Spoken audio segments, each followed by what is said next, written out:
तर hi friend, मी आत्ता हे भांडी घासायला काढलेली आहेत सगळी कपाटावरची.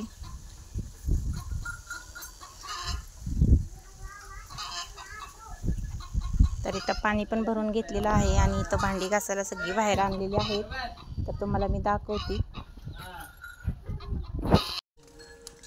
तर आता मी हे सगळी भांडी घरातून बाहेर आणले ते घासण्यासाठी. तर हे घासून झाल्याच्या नंतर मी तुम्हाला आणखी एक ब्लॉग म्हणजे दाखवील, आणखी एक नाही सॉरी. तर हे सगळे भांडे घासून झाल्याच्या नंतर तुम्हाला मी दाखवते किती वाजता माझी भांडी घासून होतीत. तर आता मी पूर्णपणे ही मांडणी मोकळी केलेली आहे. तर आता हे सगळे झाडून झटकून धुवून काढणार आहे मी व्यवस्थित.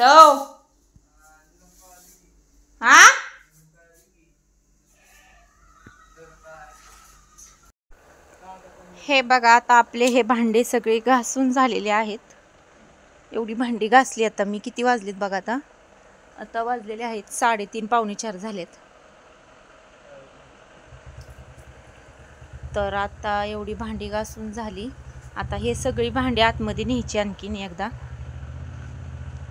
बाहेर काढलं तेवढा टायमिंग आता आतमध्ये न्यायला बी लागणार आहे.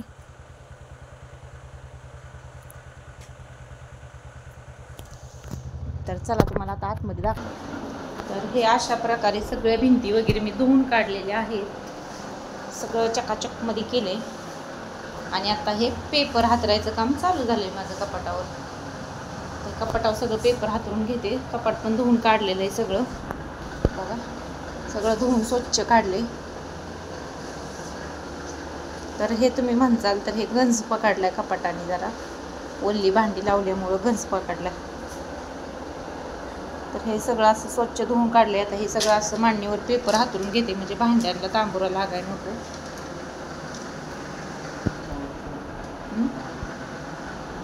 घेते कपाटावर म्हणजे भांडी आणून मांडायला. आता भांड्यातून वाळले बऱ्यापैकी पेपर हातून घेतलं मांडायला पण येतं मस्त, म्हणजे मांडता येते ते भांडी.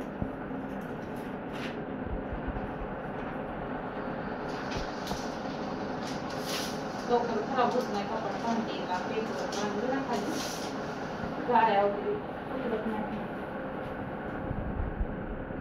तसं आमच्या घरात लय जाळ्या होते, ते कशामुळे काय नाही.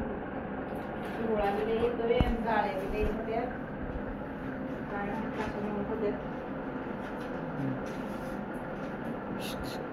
तर आता हे पेपर सगळं मांडून घेते.